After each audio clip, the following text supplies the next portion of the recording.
Hi guys, so today we're going to be talking about the non-ferrous metal separators, also known as the eddy current separator. I'm going to be talking about this along with my group members, which are Sean, Chuan, Ashwin, and Haika. So what do we know about the eddy current separators or non-ferrous metal separators? Non-ferrous metal separators separate non-magnetic metals. The separator was invented in 1984 by the French thermodynamicist Hubert Joule. Non-ferrous metal separators have many uses, such as the conveyor belt separating and carrying away the non-ferrous metals continuously and fully automatically. Ferrous metals mostly contain iron. They have small amounts of other metals or elements added to give the required properties. Ferrous metals are magnetic and give very little resistance to corrosion, such as vehicle scrap, metal, demolition site scrap metal offcuts from manufacturing industries. Non-ferrous metals, however, do not contain iron. They are not magnetic and are usually more resistant to corrosion than ferrous metals. Examples of these metals are aluminium and alloys, copper, brass, lead, zinc, stainless steel, and electrical cable. So, what about the materials? Some non-ferrous metals are more easily separated than others. This has to do with their physical properties. If you have a look at this table, you can tell that there are different type of non-magnetizable metals and magnetizable metals. This table lists non-ferrous metals categorized on the basis of three factors: electrical conductivity, density, and conductivity over density. The first column shows the electrical conductivity of the material, a measure of how easily a material conducts electricity. The second column indicates the density of the material. This is important for the effect of gravity on the ejected piece of metal. After all, the eddy current forces generated by the magnetic rotor must overcome these forces. The last column shows the ratio between these two factors. The greater the electrical conductivity and the lower the density, the better a material can be separated with the eddy current technique. Let's talk about the size and shape. This is an example of a non-ferrous metal separator. The fraction size is also a very important factor for achieving good separation. It allows the size of particles to flow properly in. The eddy currents induce repulsive forces in a piece of metal that cause it to be ejected in a certain trajectory.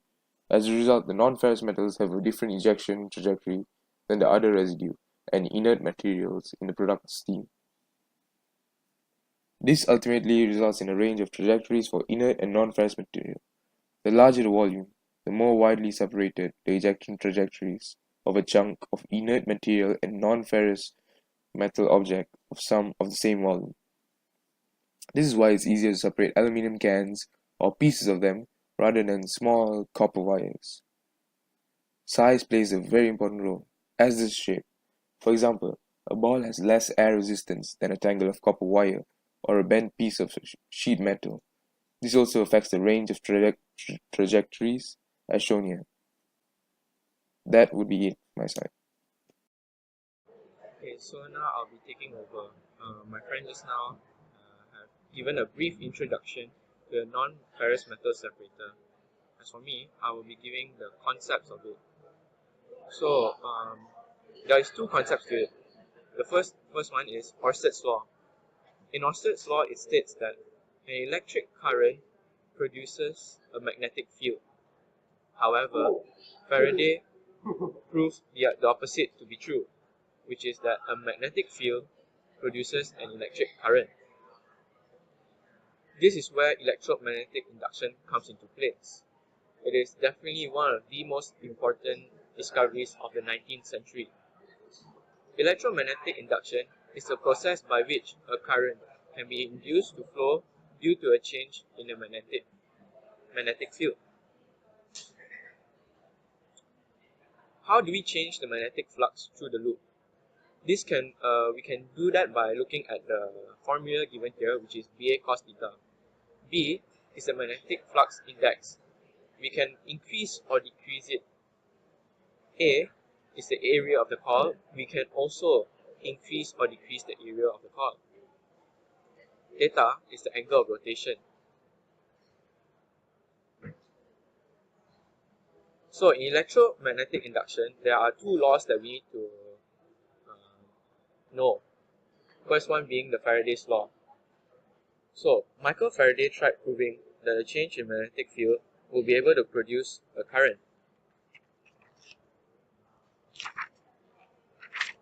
How he did was, he tried placing two coils side by side. One coil had a power supply and switch connected in series, while the other had a galvanometer in series. He noticed that a small current was produced in the second coil when the first one was turned on or off, but not at other instances. This is seen here in the diagram. He also discovered that by moving a permanent magnet into a coil, a small current is produced. This happens when the magnet is removed from the coil as well. However, no current flows when the magnet is held stationary. So I provided here the experiment for it, and the reading of the galvanometer is 0 when the magnet is stationary. It is not moving towards or even away. In this one, we can see that the magnet is moved towards the solenoid. So we can see here that the pointer of the galvanometer deflects when the magnet is moved towards the solenoid.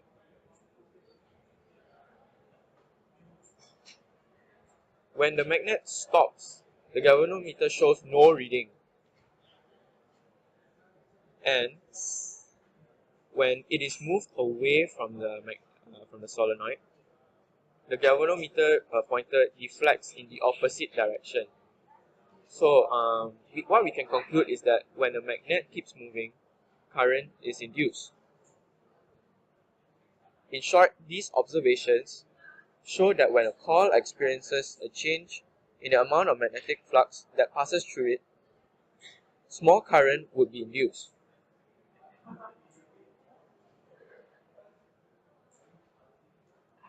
Okay, so now we have here the formula of the electromagnetic induction. E being the EMF, electromagnetic induction, and N being the number of turns of coil, change in the magnetic flux here, and as well as the time taken for the change in magnetic flux to occur.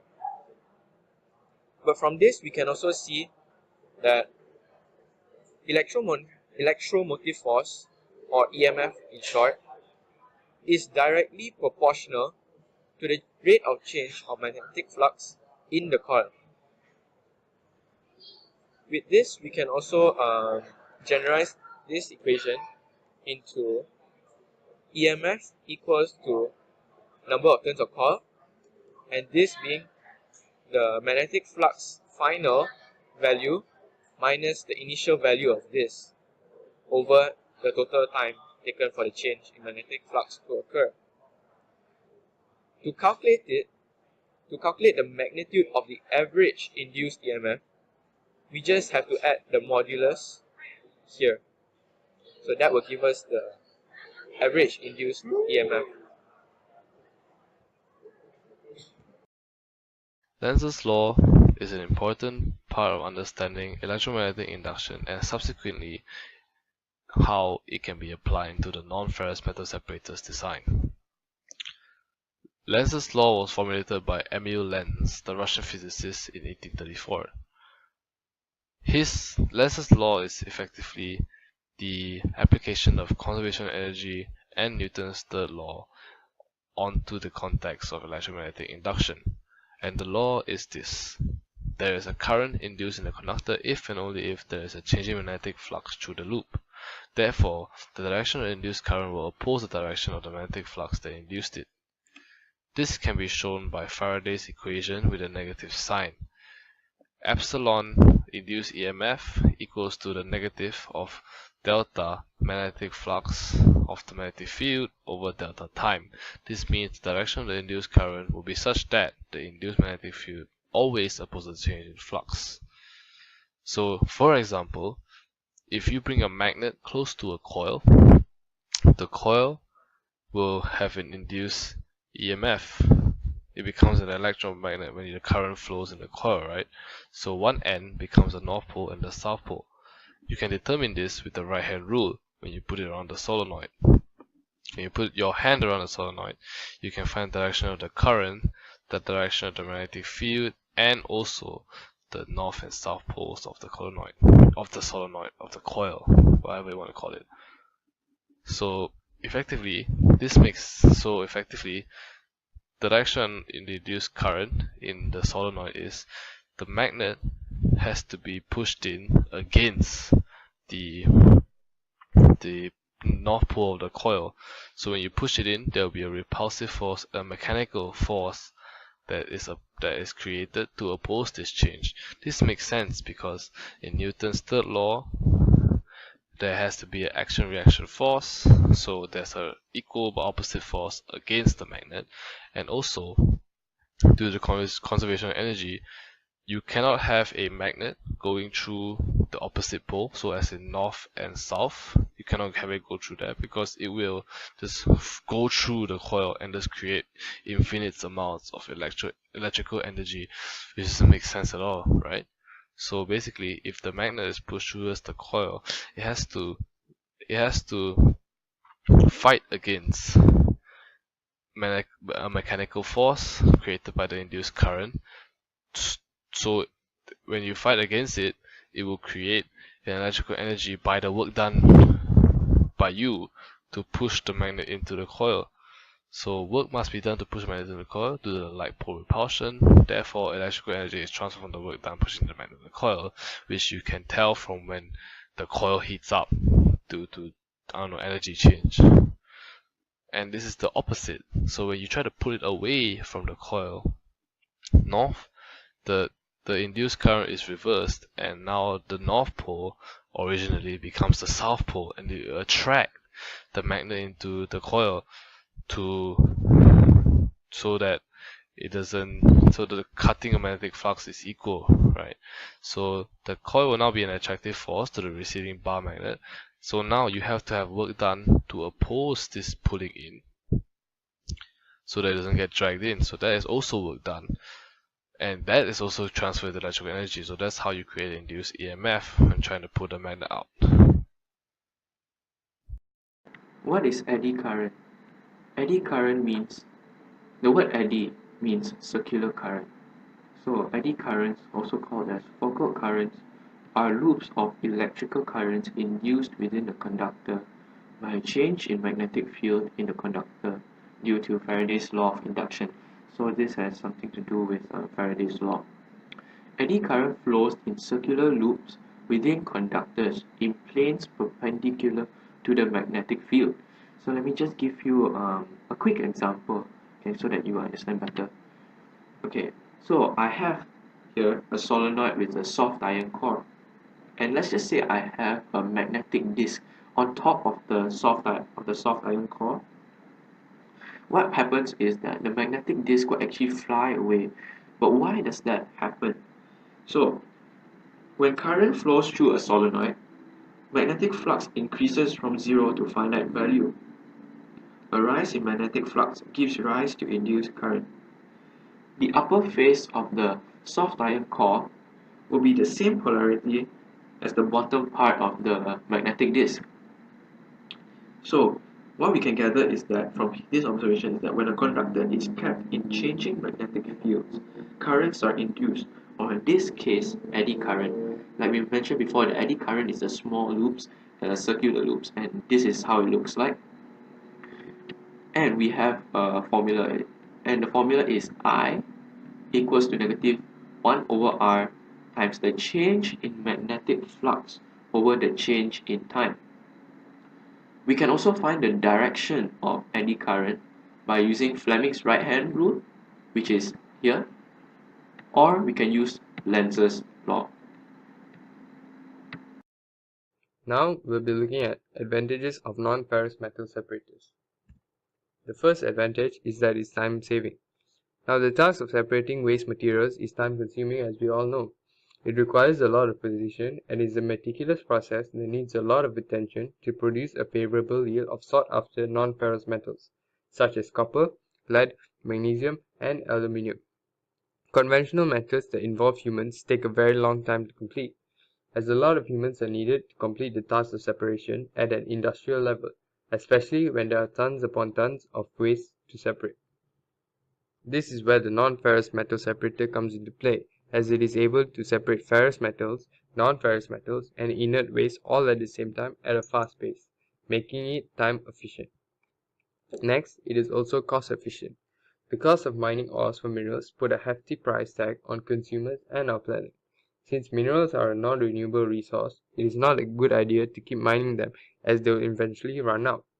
Instead, consumers have opted to an alternative method of obtaining metals from waste products.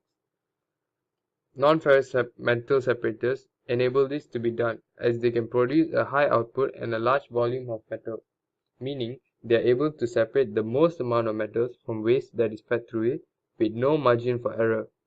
It's also able to recover the smallest bit of metals, bringing the maximum profit. And lastly, it reduces labor costs, as the employers do not have to hire a large staff to do the separating, but instead invest a smaller amount of money into these machines to do the separating for them. Lastly, non-ferrous metal separators are eco-friendly. They recycle waste products and obtain metal from them, instead of mining, which is a better alternative and preserves the Earth's precious and valuable non-renewable resource, that is minerals. It also does not consume huge amounts of power, as these machines are built in a way to minimize power usage, and in turn this makes them environmentally friendly. Lastly, it promotes the recycling movement. Now we'll be looking at the modification of the non-ferrous metal separators. The first modification is its inclined conveyor belt. Now, the inclined conveyor belt increases the trajectory of the metal scraps that move along it.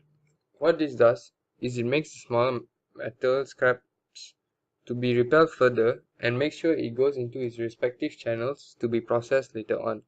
This increases the efficiency of the machine. Next is its adjustable separation panel and rotor. The separation panel is able to move around accordingly to ensure all non-ferrous metals are collected and none is left out, so that it all can be used to increase the efficiency of the machine. Next is the sensors that are present on the machine. What the sensors does is it detects the mass of scrap and adjusts the speed of motor accordingly to increase or decrease the repulsive force to make sure all the metal scraps goes into the correct channels to be processed later on. Lastly, we have the rotating crusher, and from its name, I think you can expect what it's going to do. It crushes bigger pieces into smaller pieces and makes it easier for the machine to separate to increase efficiency of the machine. I'll be talking about the working principle of eddy current separator. An eddy current separator consists of an external drum, an internal permanent magnetic rotor, a drive, and a belt conveyor. The external non-conductive shell operates as a head pulley and rotates at belt speed. The internal alternating polarity magnetic rotor turns at much higher speed than the external shell, creating a strong repelling force through the induction of eddy current. This alternating magnetic field repels non-ferrous metal, projecting them out of the material flow. In typical application, eddy current separators are most often configured with other separation and sorting equipment to produce a clean, high-quality recycled products. Thank you.